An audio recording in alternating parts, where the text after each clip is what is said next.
ಉಡಾಯಿಸೋ ಖಾರ ಬಣ್ಣ ರುಚಿಯನ್ನು ನೀಡುತ್ತದೆ. ಮೆಣಸಿನ ಪುಡಿ ಚಿಂದಿ ಉಡಾಯಿಸೋ ಖಾರ ಬಣ್ಣ ರುಚಿ. ಕಳೆದ 10 ದಿನಗಳಿಂದ ಯಲಹಂಕ ಕ್ಷೇತ್ರದ ನಮ್ಮ ಮುಖಂಡರು ನಾವೆಲ್ಲ ಸೇರಿ ಒಂದು ತೀರ್ಮಾನವನ್ನು ಮಾಡಿದ್ವಿ. ಏನು SIT ತನಿಖೆ ಆಗ್ತಾ ಇತ್ತು ಅದನ್ನು ನಾವು ಸ್ವಾಗತವನ್ನು ಕೂಡ ಮಾಡಿದ್ವಿ. ಆದರೆ ಕೊನೆಗೆ SIT ತನಿಖೆಯ ದಿಕ್ಕು ತಪ್ಪಿಸ್ತಕ್ಕಂಥದ್ದನ್ನು ಕೆಲವರು ಯೂಟ್ಯೂಬರ್ಗಳು, ಕೆಲವರು ಯಾರು ಧರ್ಮಸ್ಥಾನದ ವಿರೋಧಿಗಳು, ಹಿಂದೂ ವಿರೋಧಿಗಳಿದ್ರು ಅವರು ಹೇಳಿಕೆಗಳನ್ನು ನೋಡಾದ್ಮೇಲೆ ನಾವೊಂದು ತೀರ್ಮಾನವನ್ನು ಮಾಡಿದ್ವಿ. ಮೊದಲನೇದಾಗಿ ನಾವೇ ಧ್ವನಿಯನ್ನು ಎತ್ತಬೇಕು.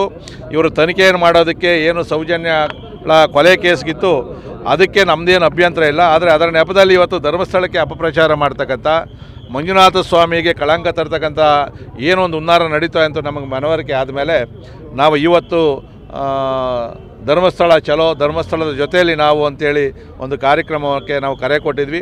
ನಮ್ಮ ನಿರೀಕ್ಷೆ ಮೀರಿ ಇವತ್ತು ಜನ ಭಕ್ತರು ಕೂಡ ಇವತ್ತೆಲ್ಲ ಕೂಡ ಕಾರುಗಳಲ್ಲಿ ಬಂದಿದ್ದಾರೆ. ಸೊ ನಾವು ನೇರವಾಗಿ ಧರ್ಮಸ್ಥಳಕ್ಕೆ ಹೋಗಿ ಇವತ್ತು ಸಂಜೆನೇ ಸ್ವಾಮಿಯ ದರ್ಶನವನ್ನು ಮಾಡ್ತೀವಿ, ಅಲ್ಲೇ ಉಳ್ಕೊಂಡಿರ್ತೀವಿ. ಮತ್ತೆ ಬೆಳಗ್ಗೆ ದರ್ಶನವನ್ನು ಮಾಡಿ ಅಲ್ಲೊಂದು ಸಂಕಲ್ಪವನ್ನು ಕೂಡ ನಾವು ಮಾಡ್ತೀವಿ. ಇವತ್ತೇನು ಇದು ದೊಡ್ಡ ಹುನ್ನಾರ. ಇವತ್ತು ಸನ್ಮಾನ್ಯ ಉಪಮುಖ್ಯಮಂತ್ರಿಗಳಂತ DK ಶಿವಕುಮಾರ್ ಅವರು ಹೇಳಿದ್ದಾರೆ ಇದು ದೊಡ್ಡ ಷಡ್ಯಂತ್ರ ನಡೀತಾ ಇದೆ ಅಂತೇಳಿ. ಒಂದು ಸರ್ಕಾರ ಪ್ರಭಾವಿ ಸಚಿವರಾದಂಥವ್ರು ಅವ್ರಿಗೆ ಗೊತ್ತು ಇದು ಷಡ್ಯಂತ್ರ ಅಂತೇಳಿ.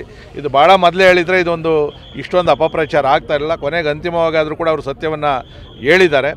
ಇವತ್ತು ನಾವಲ್ಲೊಂದು ಸಂಕಲ್ಪ ಮಾಡೋವಂಥ ಏನು ಅಂತಂದರೆ ಈ ಷಡ್ಯಂತ್ರಗಳು ಇಲ್ಲಿಗೆ ನಿಲ್ಲಬೇಕು. ನಮ್ಮ ಧರ್ಮಸ್ಥಳ ಅಂತಲ್ಲ, ಇಲ್ಲಿ ನಮ್ಮ ಇಡೀ ಕರ್ನಾಟಕದಲ್ಲಿ ಯಾವುದೇ ಕೂಡ ದೇವಸ್ಥಾನಗಳ ಬಗ್ಗೆ, ಮಠ ಮಂದಿರಗಳ ಬಗ್ಗೆ ಸುಮ್ಮನೆ ಅಪಪ್ರಚಾರವನ್ನು ಮಾಡಿದ್ರೆ ನಾವಿನ್ನು ಕೈ ಕುಟ್ಕೊಳ್ತಕ್ಕಂಥದ್ದು ನಿಲ್ಲಬೇಕು. ಯಾಕೆಂದರೆ ಹಿಂದೆ ಎಲ್ಲ ನಾವು ಇತಿಹಾಸವನ್ನು ನೋಡಿದ್ದೀವಿ. ಅನೇಕ ನಮ್ಮ ಮಂದಿರಗಳನ್ನು ದಾಳಿ ಮಾಡಿ ಧ್ವಂಸ ಮಾಡಿರ್ತಕ್ಕಂಥದ್ದು, ಆ ಧಾರ್ಮಿಕ ಬಿಂದುಗಳಿಗೆ ಧಕ್ಕೆ ತಂದಿರತಕ್ಕಂಥದ್ದು, ಇದು ಈಗ ಇತ್ತೀಚೆಗೆ ನಡೆದಿರ್ತಾ ಇರ್ತಕ್ಕಂಥದ್ದು ಧರ್ಮಸ್ಥಳದ ಮೇಲೆ. ಸೊ ಇದಕ್ಕೆ ನಾವು ಯಾವ ರೀತಿಯಲ್ಲಿ ಸಹಿಸೋದಿಲ್ಲ. ತಾವು ಕೂಡ ಮಾಧ್ಯಮಗಳ ಮುಖಾಂತರ ಈಗ ಏನು ಸತ್ಯ ಅದನ್ನು ತಾವು ಹೇಳ್ತಾ ಇದ್ದೀರಿ. ಬಹುಶಃ ಇದೆಲ್ಲ ಆದಮೇಲೆ ಇವತ್ತು ಇಡೀ ಕರ್ನಾಟಕದ ಜನ ಇವತ್ತು ಧರ್ಮಸ್ಥಳದ ಕಡೆ ಧಾವಿಸ್ತಾ ಇದ್ದಾರೆ. ಮಂಜುನಾಥ ಸ್ವಾಮಿಯ ಜೊತೆಯಲ್ಲಿ ನಾವು ಇದ್ದೀವಿ ಅಂತಕ್ಕಂಥ ಸಂಕಲ್ಪವನ್ನು ಕೂಡ ಜನ ಮಾಡ್ತಾ ಇದ್ದಾರೆ. ಇಲ್ಲ, ನಾವು ನೇರವಾಗಿ ಶಿಸ್ತುಬದ್ಧವಾಗಿ ಹೋಗಬೇಕು ಅಂತೇಳಿ ಈಗಾಗಲೇ ಸೂಚನೆಯನ್ನು ಕೊಟ್ಟಿದ್ವಿ. ಈಗಲೂ ಸೂಚನೆಯನ್ನು ಕೊಡ್ತೀನಿ. ನಾವು ಬೆಳ್ಳೂರು ಹತ್ರ ಹೋದಾಗ ಅಲ್ಲಿ ತಿಂಡಿ ವ್ಯವಸ್ಥೆ ಇದೆ. ಸೊ ಎಲ್ಲರಿಗೂ ತಿಂಡಿಯನ್ನು ತಗೊಂಡು ಮತ್ತೆ ನಾವು ಧರ್ಮಸ್ಥಳಕ್ಕೆ ಹೋಗ್ತೀವಿ. ಅಲ್ಲಿ ನಾವೆಲ್ಲ ಕೂಡ ವಸತಿಯನ್ನು ಮೊದಲೇ ನಾವೆಲ್ಲ ಕೂಡ ಬುಕ್ ಮಾಡಿದ್ದೀವಿ. ವಸತಿಗೆ ಹೋದ್ಮೇಲೆ ಸ್ನಾನಾದಿಗಳನ್ನು ಮಾಡಿಕೊಂಡು ಸಂಜೆ ನಾವು ದೇವರ ದರ್ಶನವನ್ನು ಕೂಡ ಮಾಡ್ತೀವಿ.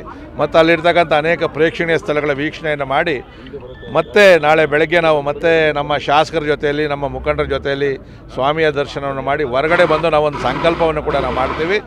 ಎಂಥ ಸಂದರ್ಭ ಬಂದಾಗ ಕೂಡ ಧರ್ಮಸ್ಥಳಕ್ಕೆ ಮಂಜುನಾಥ ಸ್ವಾಮಿಗೆ ಅಪಚಾರ ಆಗದ ರೀತಿಯಲ್ಲಿ, ಅಪಪ್ರಚಾರ ಆಗದ ರೀತಿಯಲ್ಲಿ ನಾವೆಲ್ಲ ಕೂಡ ಸಂಕಲ್ಪವನ್ನು ಮಾಡಬೇಕು ಅಂತೇಳಿ ಅದಾದಮೇಲೆ ನಾವು ಬೆಳಗ್ಗೆ ಮತ್ತೆ ನಾವು ಬೆಂಗಳೂರು ಕಡೆ ವಾಪಸ್ ಬರ್ತೀವಿ.